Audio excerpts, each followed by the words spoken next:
morning that God has granted to us to be in His presence. परमेश्वर को मैं धन्यवाद देना चाहता हूँ, ये सुबह हमारे जीवन में दिया है। We will continue from where we had stopped yesterday, in the second message of Haggai to the people. आज हम जहां से बंद किए थे वहां से शुरुआत किएंगे, जो कि परमेश्वर का वचन हगाई के द्वारा अपने लोगों को दिया था। We saw the theme of the second message was the encouragement that God wanted to give to the people who were discouraged. और परमेश्वर ने जो निराशा लोगों को जो वचन दिया था उसको हम देखेंगे। We saw in verse 4 that the guy is telling to individual people, Zerubbabel and Joshua, and to the people, be strong because the Lord is with you. और परमेश्वर ने हगाई की उसका एक अध्याय उसका 3रा वचन में इस प्रकार से जेरुब्बाबेल और यहोशू को जो प्रोत्साहन करते हैं कि प्रभु में सदैव आनंद रहने के लिए और मजबूत बने रहने के लिए।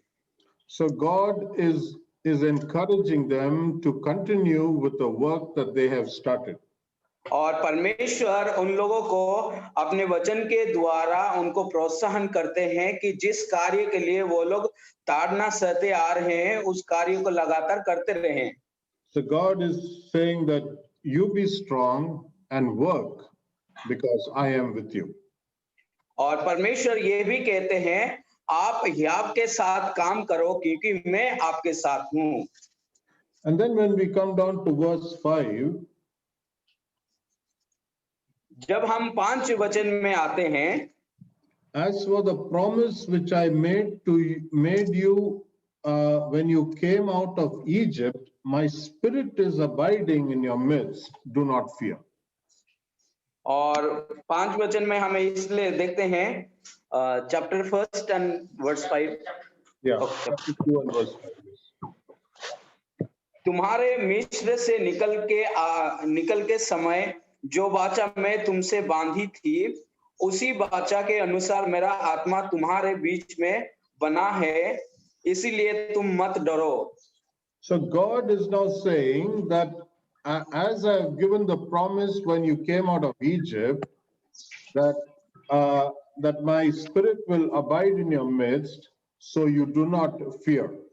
और परमेश्वर यहाँ पर अपने लोगों को ये कहते हैं, जिस दिन मैं तुम लोगों को मिस्र देश से निकाल के लाया उस तक मैं आपके साथ एक वाचा बांधा था, इसीलिए आप लोग नहीं डरना है। So there is the presence of God in their midst. In verse 4 we see I am with you, and then we have ये देखते हैं कि परमेश्वर का जो उपस्थिति उनके बीच में है और कहते हैं कि तुम मत डरो। And then we have the presence of the Spirit in their midst in verse 5 that we see here. और 5 वचन में हम देखते हैं परमेश्वर का आत्मा का उपस्थिति भी उनके बीच में बना रहता है। So what God is saying is that the way I took care of your people, the same way I will even take care of you when you come out from captivity.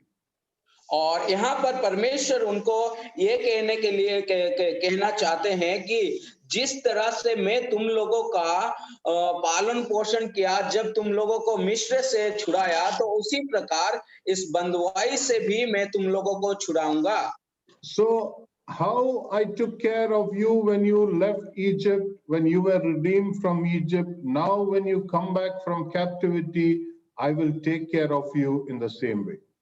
और उसी रीति से जिस प्रकार से तुम लोगों को मिस्र का गुलामी से छुड़ा करके ले करके आया, ठीक उसी रीति से मैं इस बंधुआई से तुम लोगों को छुड़ाऊंगा।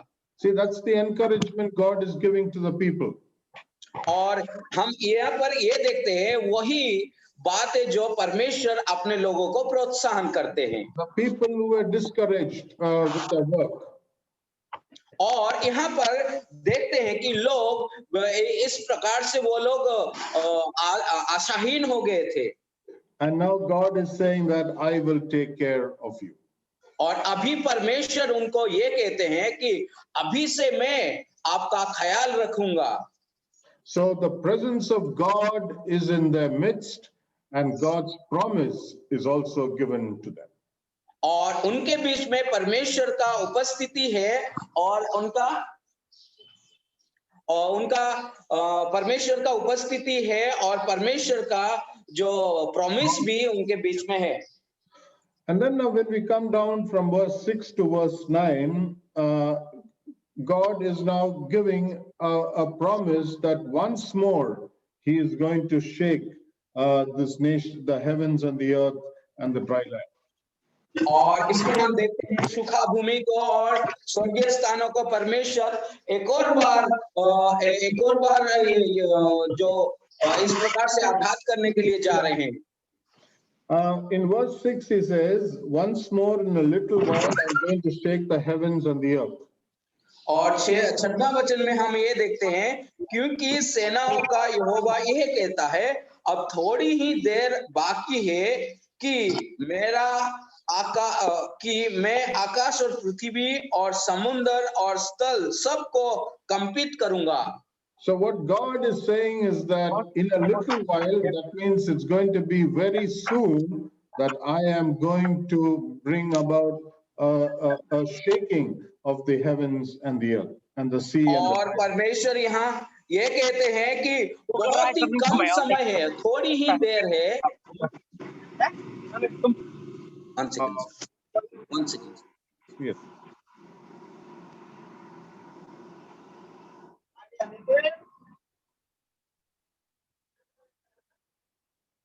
Yes, sir.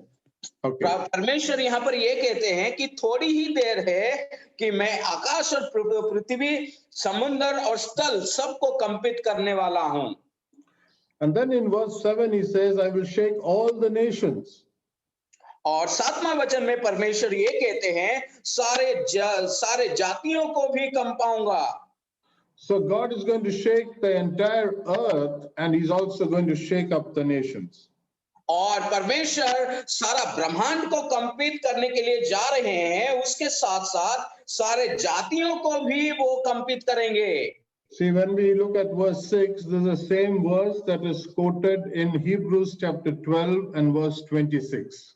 और इसी वचन को इब्रानियों की किताब उसका 6वां अध्याय और उसका 12 वचन में उसको लिखा गया है। Now, when Christ will come, we will have an unshakable kingdom.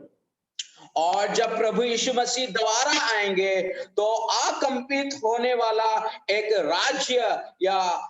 राज्य हमारे लिए होगा। And we know that when he comes and puts his foot on the earth, there is going to be a complete change. There will be a total shaking of the earth. और जब प्रभु यीशु मसीह इस दुनिया में आएंगे, हम ये बात जानते हैं कि सारा दुनिया को हलचल मचा देंगे और इस सारा दुनिया का परिवर्तन होने वाला है। The Lord will cause the shaking. और परमेश्वर इसको कंपित करेंगे। So we see that this is going to happen very soon. और हम ये भी देखा है कि ये बहुत ही जल्दी होने वाला है। And in verse 7, when we see that God's return will also upset the political and the governmental structures of this world. और हम ये बात भी देखते हैं जब प्रभु का आगमन होगा तो सारे जातियों, सारे जो राजनीतिक के विरोध में भी होने वाला है। Verse 8, the silver is mine and the gold is mine, declares the Lord of hosts. और 8वां वचन में परमेश्वर ये भी कहते हैं चांदी तो मेरी है और सोना भी मेरी ही है। And then in verse 9 he says that the latter glory of this house will be greater than the former, says the Lord of hosts. और 9 वचन में हम देखते हैं इस भवन की पिछली महिमा इसकी पहली महिमा से बड़ी होगी And in this place, I will give you peace. और इस स्थान में मैं तुम्हें शांति दूंगा So God is saying to the discouraged people that my presence is with you. You begin your work, you continue your work, and also there is going to be a time that is coming when I will come and establish my kingdom and give peace that will last forever. और परमेश्वर यहाँ पर वो आशाहीन भरोसाहीन लोगों को ये प्रोत्साहन देते हैं कि तुम मेरा कार्य को शुरुआत करो उसको लगातार करते रहो और मैं जल्दी ही आने वाला हूं और इस राज्य को मैं बनाऊंगा और उस राज्य को जैसे बनाऊंगा और इसी राज्य में तुमको शांति दूंगा करके परमेश्वर यहाँ पर प्रोत्साहन करते हैं अपने लोगों को So what do we learn from the second message that that Haggai spoke to the people? और हगे की किताब में जो दूसरा जो संदेश परमेश्वर ने दिया है इससे हम क्या सीख पाते हैं That God understands and cares about the discouragement we face in serving Him. और परमेश्वर हमारा आशाहीन और भरोसाहीन जब हम हो जाते हैं तो परमेश्वर हमारा ख्याल रखते हैं हमारे लिए वो चिंता करते हैं See, there was opposition when they started building the temple. और जब वो मंदिर का निर्माण करने के लिए शुरुआत किया तो अपने ही लोगों के द्वारा वो लोग कितना विरोध को सामना करना पड़ा था They were discouraged when they saw that it was nothing compared to the former of the Solomon's temple or the former temple. और वो लोग इसीलिए भी निराशा हो गए थे क्योंकि वो सोलोमन का मंदिर के जैसा ये नहीं है But when the work is started and when God saw that discouragement had set in, He takes action and He calls and He speaks to the people. और जब परमेश्वर का जन उस कार्य को करने के लिए शुरुआत करते हैं तो परमेश्वर उनके कार्य पर रुचि रखते हैं और उनको मदद करते हैं So when we continue the work for God and we are discouraged at different times, we have a God who understands and cares about us, and He promises us that His presence will be with us. हो सके यद्यपि हमारे जीवन में जब हम परमेश्वर का सेवा करते हैं परमेश्वर का कार्य करते हैं तो हमारे जीवन में भी इस प्रकार का आशा और निराशा हो सकते हैं लेकिन परमेश्वर यहाँ पर ये कहते हैं कि परमेश्वर का उपस्थिति परमेश्वर हमारे ख्याल हमारे लिए वो चिंता करने वाला परमेश्वर हमारे साथ है The second thing that we can see, the message that we get here is that in spite of all the discouragement that we get in serving God, we have to persevere in His work. और इन सारे सताव इन सारे निराश आने के बावजूद भी परमेश्वर के कार्य में हमको धीरजता के साथ कार्य करना चाहिए Because we see that in verse 4, he says that you be strong, take courage and work. और इसीलिए हम इस वचन में देखते हैं कि परमेश्वर ये कहते हैं ढांढस रखो और परमेश्वर का सेवा में आप लगातार निरंतर करते रहो See what God is saying, that I know that the discouragements are coming. Pardon me, sir? I know that you are discouraged, God says. और परमेश्वर ये कहते हैं मैं जानता हूं कि तुम निराशा हो But you continue the work. I will comfort you. My presence will go with you. You keep doing the work that you are asked, that you have to do. और परमेश्वर ये कहते हैं कि मैं जानता हूं कि तुम निराशा हो लेकिन मेरा उपस्थिति मेरा सहायता तुम्हारे साथ बना रहेगा इसीलिए इस कार्य को निरंतर करते ही रहो And the third thing is that we see that God's presence is always with us when we do the work of God. और तीसरा बात हम इसमें देख सकते हैं, जब भी हम परमेश्वर का कार्य करते हैं तो परमेश्वर का उपस्थिति हमारे साथ साथ ही रहता है। Uh, we'll read one verse in Mark chapter 16. और हम एक वचन पढ़ेंगे मार्कोस रचित सुसमाचार उसका 16वां अध्याय। Is it worse chapter 16? Yeah, chapter 16.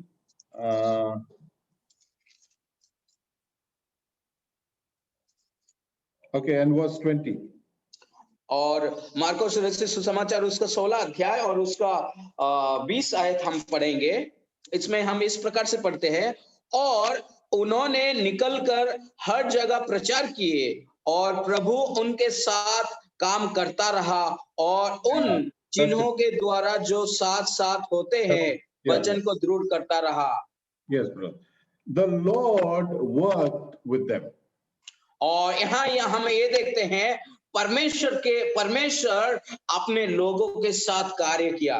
The people, the disciples were working, but it is the Lord who worked with them. और इसमें हम ये देखते हैं कि शिष्य लोग प्रभु का सेवा करते थे, लेकिन परमेश्वर प्रभु यीशु मसीह उनके साथ काम करता रहा। See, it is that we have to continue the work with the thought in our hearts that the Lord is with us, and it is the Lord who is working with us. और जब हम परमेश्वर का कार्य करते हैं तो हमारे मन में ये रखना है कि ये प्रभु है जो कार्य करता है और प्रभु हमारे साथ कार्य करता है। So if anyone is discouraged, God is saying that I am working with you, my presence will go with you, and there is going to be a time when I will establish my kingdom and bring peace to this land. और जो लोग परमेश्वर का कार्य करने के लिए निरुत्साह हो जाते हैं, तो परमेश्वर उनको यह कहना चाहते हैं कि ये जो कार्य जब तुम करते हैं तो मेरा उपस्थिति हमेशा तुम्हारे साथ साथ रहेगा, मेरा वायदा तुम्हारे साथ साथ रहेगा। Now we come down to from verse 10 to verse 19, we hear the third message. और जब हम हगे की पुस्तक उसका दूसरा अध्याय 10 आयत से लेकर के 19वां आयत तक हम देखते हैं, तो यहाँ पर भी एक संदेश को हम देख सकते हैं। See, what we can see is that the first message and the third message are similar in that it is a message for correction. और पहला जो संदेश प्रभु ने दिया है और तीसरा संदेश जो प्रभु देने वाले हैं, ये एक सुधार का जो संदेश है जो कि सुधार लाना चाहिए। And the second message and the fourth message is similar in that it is words of encouragement. और जो दूसरा संदेश और तीसरा संदेश ये समान इसीलिए है क्योंकि परमेश्वर इन दोनों संदेश में अपने लोगों को प्रोत्साहन करते हैं, उत्साहित करते हैं। So the people began the work on the 24th day of the 6th month. और once again, can you please repeat, sir? The people began the work on the 24th day of the 6th month, verse 15, chapter 1, verse 15. Okay. इसमें हम देख सकते हैं कि एक अध्याय उसका 15 में ये दारा राजा के दूसरे वर्ष के 6वें महीने के 24वें दिन में हुआ। And now after 3 months, the third message is given on the 24th day of the 9th month, verse 10. और हम 10वां वचन में देखते हैं दूसरे वर्ष के 9वें महीने में 24वें दिन को यहोवा ये वचन हगे भविष्यवक्ता के पास पहुंचाया। So in the current times of the current calendar, the work began in October, and now it is December when the third message is being given. और आज के कैलेंडर के आधार पर जब देखते हैं तो परमेश्वर का कार्य अक्टूबर के महीना में शुरुआत हुआ और दिसंबर तक उसका चालू रहा। So during the Israel times, we see that in the month of October that the rains would come and that it would soften the ground and the ground will be fit for plowing and sowing. और इजरायलियों के उनका जो परंपरा रीति नीति के अनुसार जगह जब हम देखते हैं तो अक्टूबर का महीना वो महीना है जिस समय बारिश होता है और जमीन खेती करने के लिए पूरी तरह से तैयार हो जाती है। So the people are still worried now how it is going to be. Will we get a good harvest and will we get a good yield? Will we be able to sell and get money? So how is it going to be? The people were concerned. और लोग बहुत ही चिंतित इसलिए थे कि इस समय में हम लोग हमारा जो फसल हम जो खेती करते हैं उसका फसल कैसा आएगा और उसको हम कैसे किस दाम में बेचेंगे कैसे बेचेंगे इन सारे तमाम बातों में वो लोग उलझन में पड़े थे। So that is when God came. God had a message to the people. और यही जो संदेश परमेश्वर के द्वारा उनके लोगों के लिए था। So he speaks in verse 11 to the priest. और 11 वचन में परमेश्वर याजकों के साथ बात करते हैं। He asked the priest for a ruling. और वे परमेश्वर याजकों को शासन करने के लिए कहा है। Because the priests were the official interpreters of the law. क्योंकि जो याजक लोग हैं परमेश्वर का वचन को दूसरे लोग तक पहुंचाने वाले थे।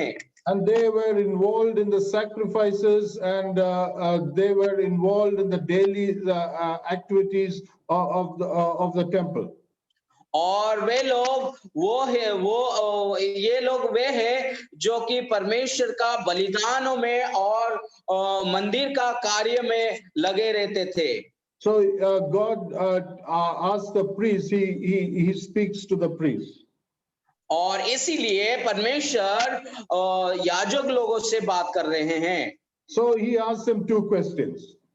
और वे परमेश्वर वे उनको दो सवाल उनसे पूछा था।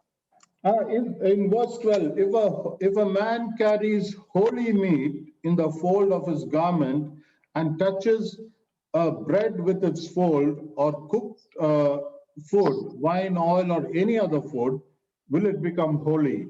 And the priest said no.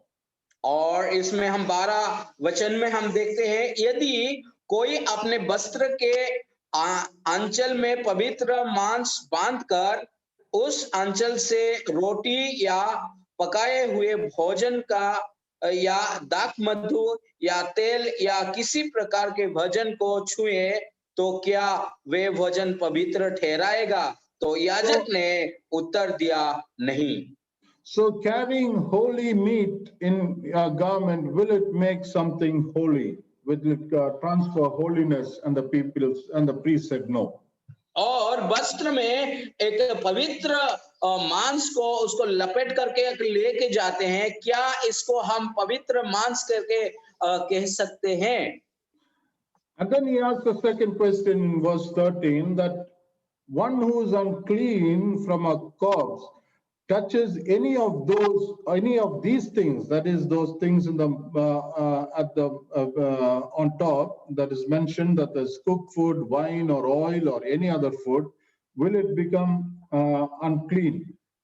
और 13 वचन में हम फिर से इसमें एक और दूसरा सवाल देखते हैं, यदि कोई जन मनुष्य के शाप के कारण अशुद्ध होकर ऐसी किसी वस्तु को छुए तो क्या वो अशुद्ध ठहराएगी? याजक ने उत्तर दिया, हाँ अशुद्ध ठहरेगी। So the priest said it will become unclean. और याजक ने कहा, हाँ अशुद्ध ठहरा जाएगा। What God is asking is is something like this. और परमेश्वर यहाँ क्या पूछ रहे हैं ये एक देखना है। Will a holy thing make something else when it touches holy?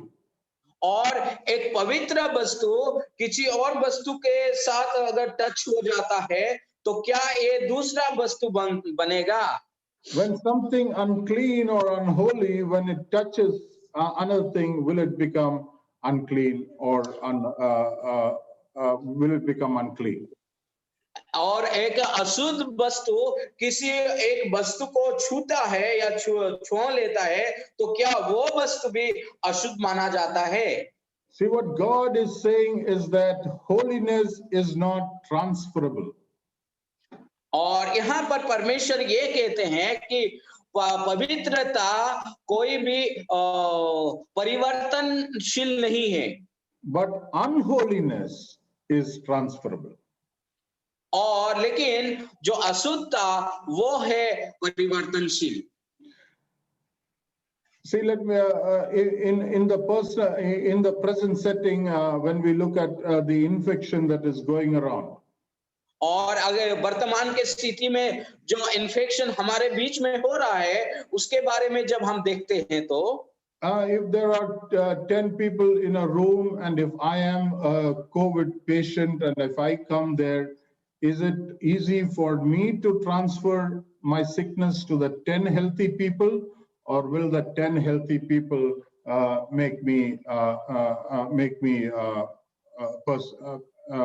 will they transfer and make me strong?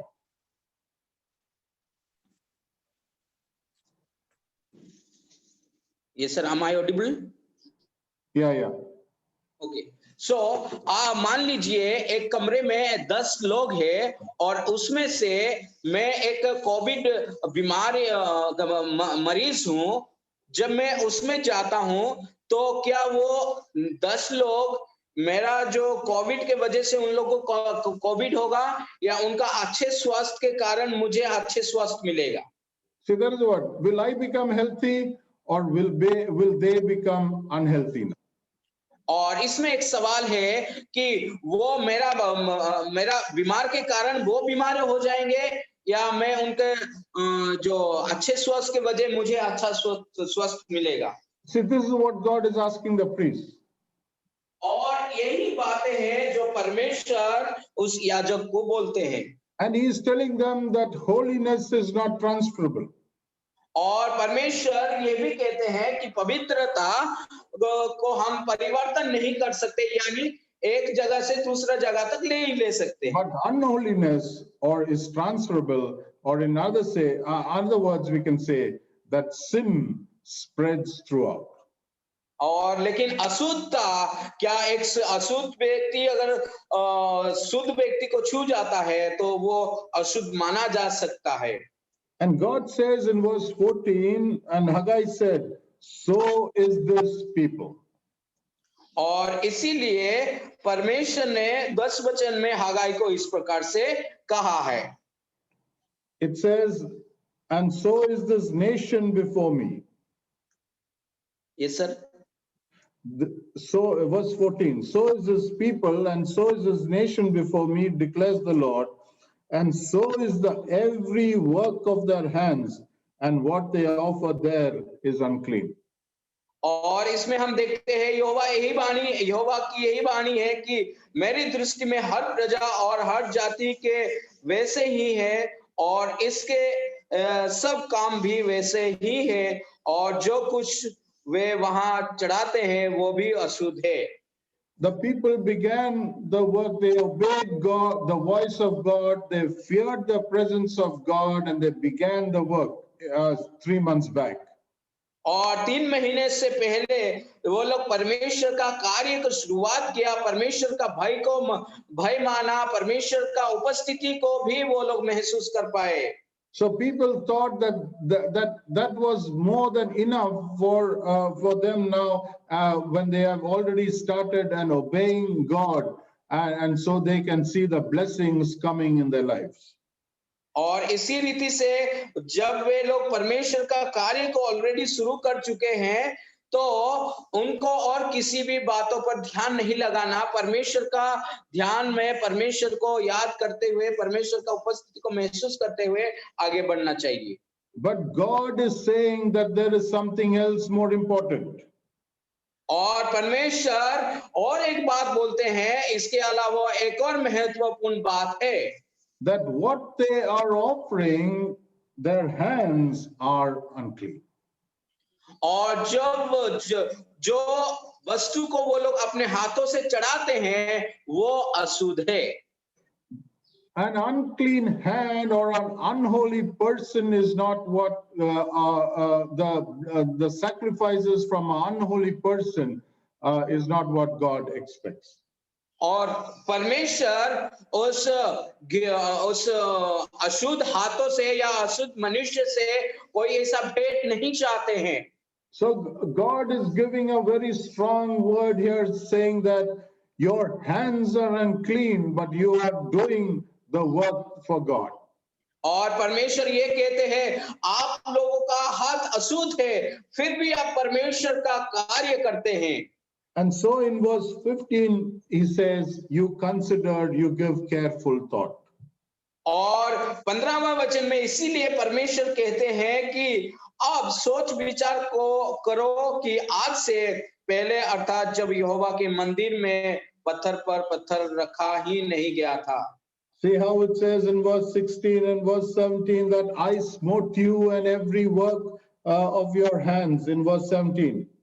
और 17वां वचन में ये प्रकार से देखे मैंने तुम्हारे सारे खेती को लू और गहराई और आलोन से मरा तब भी तुम्हारे मेरी और ना फिरे यहोवा की यही वाणी है।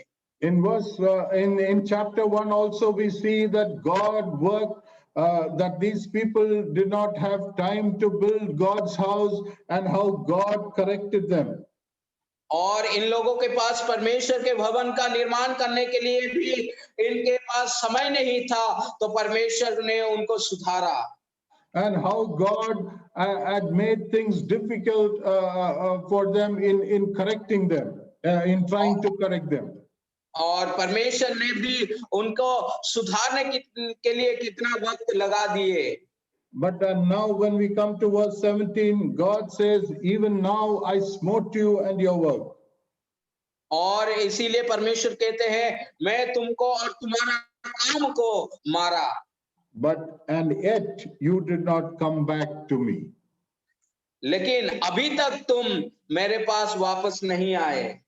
See, God is in the process of correction, but the people did not understand and they did not return back to God. और परमेश्वर अपने लोगों को हमेशा सुधार करने के लिए तैयार रहते हैं, सुधारते हैं, लेकिन अपने ही लोग तैयार नहीं रहते हैं। And then in verse 18 again he asked them to consider, to give careful thought. और 18वां वचन में परमेश्वर फिर से उन लोगों को बोला कि अपना सोच विचार को सही करो और परमेश्वर का कार्य में लगो। And he says in verse 19, yet from this day on I will bless you. और इसमें भी परमेश्वर कहते हैं कि और इस दिन से मैं तुमको आशीष देता रहूंगा। When you have obeyed and when you fear God and when you are holy, God says, I will bless you from this day on. जब आप परमेश्वर का कार्य करते हैं, जब अपना जीवन को जब आप परमेश्वर का वचन को मानते हैं, सुधार लाते हैं जीवन में, तो परमेश्वर ये कहते हैं कि इस दिन से मैं तुमको आशीष दूंगा। And this is the third message. और यही है जो तीसरा संदेश जो परमेश्वर अपने लोगों को देना चाहते हैं। And the message is be clean. और ये जो संदेश ये है कि पवित्र बनो। You be clean. तुम पवित्र बनो। You are doing the work of God. You be clean. आप परमेश्वर का काम करते हैं, इसीलिए आप पवित्र बनो। And that is what God is asking us these days. और हमको परमेश्वर इन दिनों में हमसे क्या चाहते हैं? There is much work being done in the name of God, but God is saying that your hands have to be clean. You have to be a holy person before me, and then I can bless you. और हो सके कि आप प्रभु के नाम से बहुत बहुत काम करते आ रहे हैं, लेकिन आप लोगों का जो हाथ शुद्ध होना चाहिए। और परमेश्वर कहते हैं कि आपका परमेश्वर का भय मान करके एक शुद्ध मनुष्य बनना चाहिए, तब मैं तुमको आशीष दूंगा। It does not matter what great work you are doing. और ये मान्य नहीं रखता है कि आप कितना बड़ा काम करते हैं। If your hands are not clean, I cannot bless you. अगर आपका हाथ अगर शुद्ध नहीं है, तो मैं तुमको आशीष नहीं दे सकता हूँ। Because God is concerned about our inward holiness. क्योंकि परमेश्वर हमारा अंदरूनी पवित्रता के बारे में बहुत चिंतित है। We can show our external, we can show that we are holy on the outside. We can show that we are obedient. We can show that we have a fear. It's all on the externals, but God is interested in our inward holiness.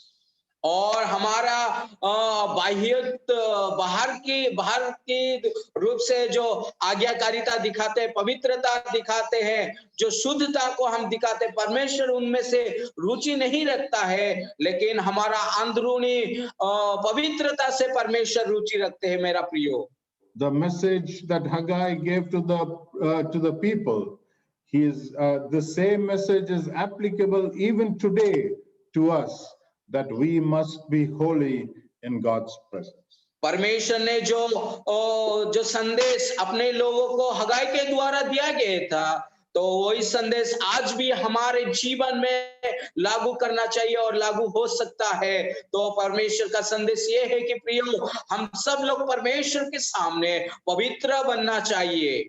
So the first message is be honest. और सबसे पहली बात है कि हमको ईमानदार होना चाहिए। The second message is be strong. और दूसरा संदेश ये है कि हमको याब होना चाहिए। The third message is be holy. और तीसरा संदेश ये है कि पवित्र बनो। And the fourth message we see from verse 20 to verse 23 is be confident. और इसमें हम देखते हैं जो चौथा संदेश जो परमेश्वर देते हैं 20 से लेकर के 23वां वचन की एक भरोसामंद बनो। Now this message is given on the same day to Zerubbabel. और यही संदेश एक ही दिन में ही जेरुब्बाबेल को दिया गया था। So to the people, to the priest and to everyone, God gave a message, the third message, you be holy. और सबको जो पवित्र बनने का जो संदेश तीसरा दिन में हर एक लोगों को ये संदेश दिया है। And to the fourth message, it is only to Zerubbabel. और जो चौथा जो संदेश है केवल जेरुब्बाबेल के लिए ही दिया गया था। See, when we come down down these verses, we see that God is saying 6 times that I will, and I shall. So it means it is saying that God has a definite plan for history. और इस 3-4 वचन में हम देखते हैं एक वाक्यांश को दोहराया गया है। परमेश्वर ये कहते हैं मैं तुमको या मैंने करके, ये जो शब्द हम इसमें 6 बार लगातार पढ़ते हैं। See, I am going to shake the heavens and the earth. I will overthrow the kingdoms and destroy the power. I will overthrow the chariots. I will take you. I will make you. I have chosen you. और इसमें हम देखते हैं मैं सारा संसार को एक कंपित करने जा रहा हूं, सारा रथ को मैं नष्ट करने जा रहा हूं। मैं तुम्हारे लिए तुमको एक प्लान रखा हूं। तुम्हारे लिए मैं तुमको आगे बढ़ाऊंगा और तुमको शुद्ध करूंगा और तुमको मैं आशीर्वाद करूंगा करके हम देखते हैं। So God has a definite plan for history. परमेश्वर ने अपने लोगों के लिए एक निर्दिष्ट योजना है। And not only God has a definite plan, but God controls history. और उतना ही नहीं, परमेश्वर अपने लोगों के लिए एक निर्दिष्ट योजना ही नहीं है, लेकिन वो इतिहास को नियंत्रित करने वाला परमेश्वर है। Because whatever that is happening in the world is under God's control. और जो भी इस संसार में घटता है वो परमेश्वर के नियंत्रित में ही होता है। It may be different, it may not be the way in which we expect, but God has a plan and a purpose for everything that happens in this world. और हम परमेश्वर से ये उम्मीद चाहते हैं कि परमेश्वर का कार्य हमारे जैसे हमारे आधार पे होना चाहिए, लेकिन हर एक कार्य के पीछे परमेश्वर का एक निर्दिष्ट योजना है। And He is in control of the world. और वे सारा ब्रह्मांड का जो नियंत्रित करने वाला परमेश्वर है। He is the one who controls history. वही है जो इतिहास को नियंत्रित करने वाला परमेश्वर। So He is speaking to Zerubbabel. और वही परमेश्वर अभी यरूबाबिल से बात कर रहे हैं। He is giving him a word of encouragement. और वही परमेश्वर यरूबाबिल को प्रोत्साहन की बात कहते हैं। And then in verse 23 we read, on that day declares the Lord of hosts, I will take you, Zerubbabel, the son of Shealtiel, my servant, declares the Lord, and I will make you like a signet ring, for I have chosen you, declares the Lord of hosts. और हम 23वां वचन में ये से पढ़ते हैं, सेनाओं के यहोवा की ये वाणी है, उस दिन हे सल्तियल के पुत्र मेरे दास यरूबाबिल, मैं तुझे लेकर के अंगूठी के समान रखूंगा। यहोवा की यही वाणी है, क्योंकि मैंने तुझी को चुन लिया है। सेनाओं का यहोवा की यही वाणी है। See, there are a couple of things we need to see in verse 23. और 23वां वचन में कुछ बातें हैं जिसको हमको ध्यान से देखना है। See, in the entire book of Haggai, in the earlier verses, we see when Zerubbabel was addressed, he is told as Zerubbabel, the governor of Judah.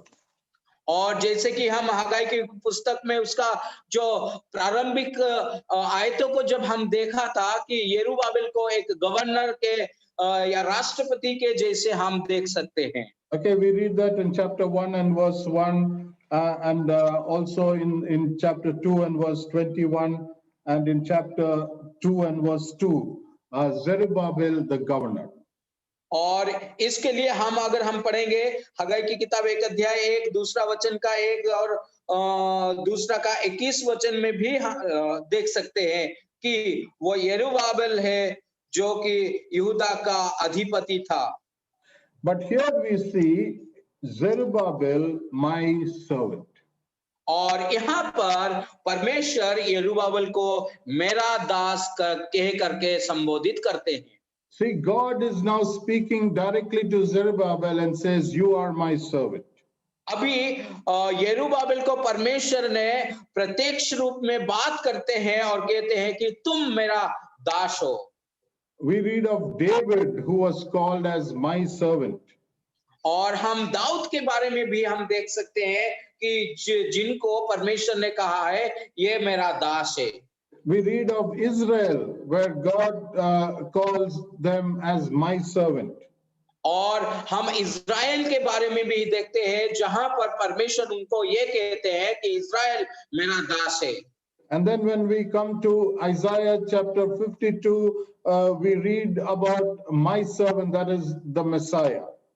और हम ईसाई नबी की किताब उसका 52 अध्याय में जब हम देखते हैं तो प्रभु यीशु मसीह जो मसाया है वो मेरा दास है करके हम देखते हैं। So now Zerubbabel is called as my servant. और अभी यरूबाबिल परमेश्वर के द्वारा कहा गया है कि वो परमेश्वर का दास है। See, when we come to Matthew chapter 1, जब हम मत्ती रचित सुसमाचार उसका 1 अध्याय में आते हैं, and when we read about the genealogy of Jesus Christ, जब हम यीशु मसीह का वंशावली को देखते हैं, we read in verse 12.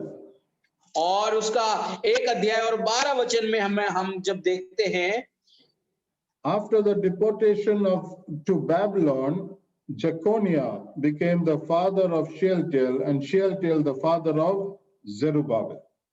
और इसमें हम ये पढ़ते हैं, बंदी होकर के बाबिलोन पहुंच जाने के बाद यकुन्ना से सतलीएल उत्पन्न हुआ और सतलीएल से यरूबाबेल उत्पन्न हुआ. Okay, so now Zerubbabel is in the line where Jesus, in the lineage of David, and he is going to be in the lineage of Jesus Christ. और हम यहाँ देखते हैं कि अभी ये जो यरूबाबेल है वो दाऊद के वंशावली में होकर के यीशु मसीह का वंशावली में आते हैं. But there is one word over one person over there, and that is Jeconiah. और इसमें एक और व्यक्ति देखते हैं, यकुन्याह के बारे में हम देखते हैं. We read of Jeconiah in Jeremiah chapter 22. यकुन्याह के बारे में हम यिर्मयाह की किताब उसका 22 अध्याय में हम पढ़ते हैं. And the verse 24 and verse 25. और उसका 24 और 25वां वचन को हम पढ़ते हैं. यिर्मयाह की किताब उसका 22 अध्याय 24 और 25 वचन में हम इस प्रकार से पढ़ते हैं, यहोवा की यही वाणी है, मेरे जीवन के सौगंध, चाहे यहोयाकीम का पुत्र यहूदा का राजा कन्या मेरे दाहिने हाथ में अंगूठी भी होता तब भी उसके उत्तर फेंकता है. मैंने तुझसे प्रणाम खोजी किया हाथ और जिनसे तू डरता, और उनके अर्थात बाबिलोन के राजा नबूकदनेस्सर और उसका कसदियों के हाथ में रखूंगा. Okay, so this is the curse which God had on Konia or Jeconiah or Konia, as we read in verse 24 here. और ये जो श्राप यकोनिया को दिया गया था. And this curse is now reversed. और ये जो श्राप है अभी लौटाया गया है. Jeconiah is also coming into the lineage of Jesus Christ, and Zerubbabel is also in that lineage. यकोनियम परमेश्वर के प्रभु यीशु मसीह के जो वंशावली में आते हैं, और इसी रीति से यरूबाबेल भी आते हैं. And that is why we see that God saying in verse 23 that he's saying, I have chosen you. इसीलिए 23 वचन में हम देखते हैं परमेश्वर उनको कहते हैं, मैंने तुम्हें चुन लिया है. You are my servant, and you are my servant, and you are the one whom I have chosen you. और यरूबाबेल का परमेश्वर ये कहते हैं, तू मेरे दास है और तुझे मैंने चुन लिया है. And God has given the same status of David, same status which David had enjoyed. और उसी प्रकार का जो पद दाऊद को दिया गया था और दाऊद ने उसको अनुभव किया है. So Zerubbabel is now in the lineage in that Davidic that lineage where Jesus Christ is where the Messiah is. यीशु मसीह के वंशावली में हम यरूबाबेल को भी देखते हैं. This is what we see in verse 23. और यही बातें हम 23वां वचन में देख सकते हैं. And then we see that God says that I will make you like a signet ring. और इसमें हम देखते हैं कि परमेश्वर ने उनको ये बनाया कि मैं अंगूठी के समान रखूंगा. A signet ring that is used, it is an instrument that is used by king to seal official documents. और ये जो अंगूठी के समान का जो मतलब ये है कि राजाओं का जो कार्यकर्ता के रूप में जो पत्रिया को कार्य करते हैं उसको दर्शाता है. It was a symbol of honor and authority. और इसको एक क्या बोलते हैं, अथॉरिटी यानी अथॉरिटी का एक चिन्ह है और एक सम्मान का चिन्ह है, and it always represented the honor. और हमेशा ये सम्मान को वह प्रतिकरण करता है। So God is saying that I have chosen you and I will make you like the signet ring. I will give you honor and authority. और परमेश्वर यरूब्बाबेल को ये कहते हैं, मैं तुझे चुना है और मैं तुझे मान सम्मान दूंगा और अंगूठी के समान मैं रखूंगा। And there is one more thing that we need to see here. और एक और बात यहाँ पर जिक्र किया गया है जिसको हम सबको देखना चाहिए। I have chosen you, and see how it ends, declares the Lord of hosts. और ये कहते हैं कि मैंने तुझे चुन लिया है, सेनाओं का यहोवा की यही वाणी है। It is the Lord of hosts, the Lord of armies, who has chosen you. और ये जो वो है जो परमेश्वर सेनाओं का यहोवा है, सैन्यों का जो राजा है, वो आपको चुना है। As I told you in the first class, the Lord of hosts means the Lord of the armies. He is the warrior. He will fight for you. और सेनाओं का यहोवा का मतलब ये है कि वो युद्ध का प्रभु है और वे आपके लिए लड़ाई करेंगे। It is the Lord of hosts who has chosen you. और ये सेनाओं का यहोवा है जो आपको चुना है।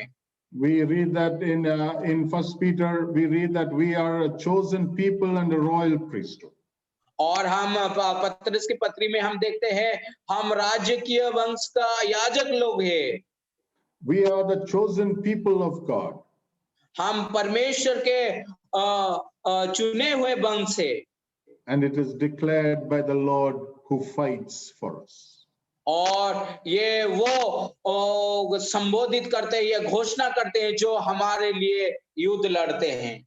See, this is the confidence that we need to have. और यही भरोसा है, यही हियाब है, हम सबको होना चाहिए। That the Lord who fights for us, the Lord of the armies, is the one who has chosen us, and we have nothing to fear. और हमको किसी बात को नहीं डरना चाहिए क्योंकि सेनाओं का यहोवा हमको चुना है। Many things may come against us. और बहुत सी बातें हमारे विरोध में आ सकते हैं। But always remember that we are chosen by the Lord who fights for us, the Lord of the armies. लेकिन हमेशा याद रखना है कि हम सेनाओं का यहोवा के द्वारा चुन लिया गया है जो कि हमारे लिए वो लड़ते हैं। And with that, this message ends to Zerubbabel. और यही संदेश के साथ यहाँ पर ये संदेश खत्म हो जाता है। And that is the final end, that is an apt end to the message. और यही है ये संदेश का अंतिम भाग। And it's an apt end to the book of Haggai. और हगाई का भी अंतिम मैसेज अंतिम भाग है ये है। Because God, the one who has chosen you, is the one who will always be with you and who will always fight for you. और जो परमेश्वर आपको चुना है वो हमेशा आपके साथ साथ रहेंगे और आपके लिए वो युद्ध करेंगे, लड़ाई करने वाला परमेश्वर है। It gives us a promise and a confidence that He is the God who will completely and forever take care of us. और इसके द्वारा हम ये सीख सकते हैं कि परमेश्वर है जो हमको हियाव का संदेश देता है, जिन पर हम भरोसा कर सकते हैं और जिनके वायदों पर हम भरोसा करके आगे बढ़ सकते हैं। So what more do we want? और इसके अलावा हमको और क्या चाहिए? We have to continue to work for God. और हमको परमेश्वर का सेवा को निरंतर करना चाहिए। We have to continue to obey and to fear the Lord.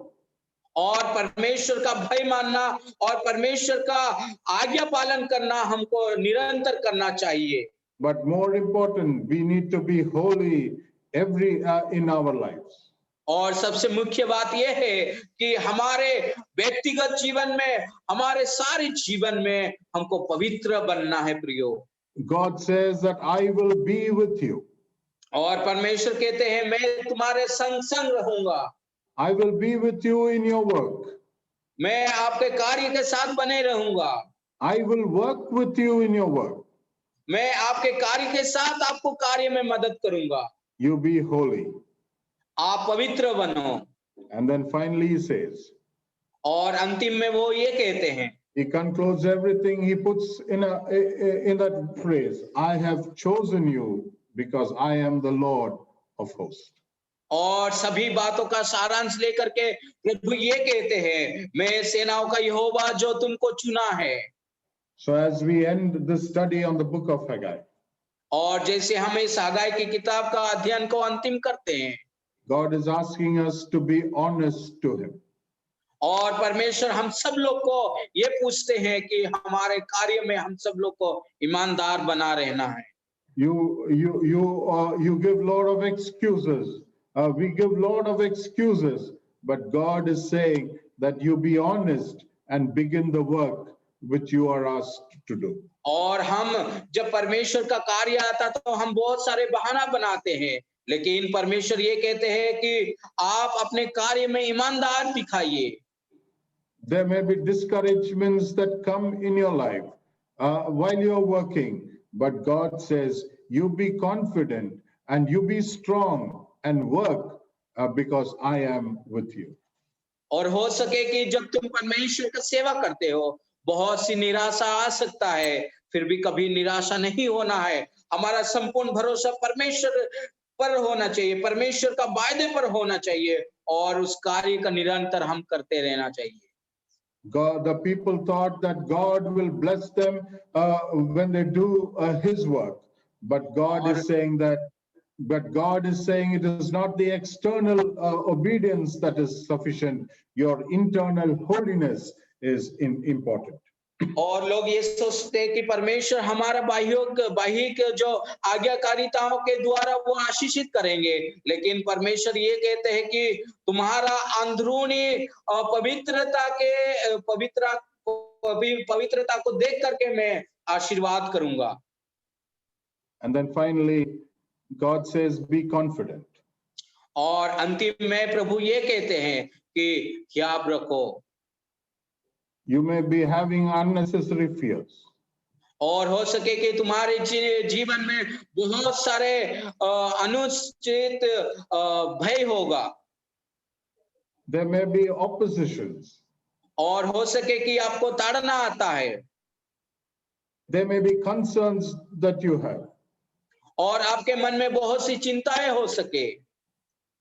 But God, I have chosen you because I am the Lord of hosts. और परमेश्वर ये कहते हैं, मैं सेनाओं का यहोवा जिन तुमको मैं चुन लिया। So may the study, pray that the study would be a blessing and an encouragement to each one of us. और हम प्रार्थना करेंगे कि ये जो हगाई के अध्ययन में परमेश्वर हम सबको सहायता मदद करे, और हमको इसमें प्रायोगिक जीवन में लागू करने के लिए प्रभु हमको आशीषित करे। May the Lord bless us with these words. परमेश्वर इस वचन के द्वारा हम सबको आशीषित करे।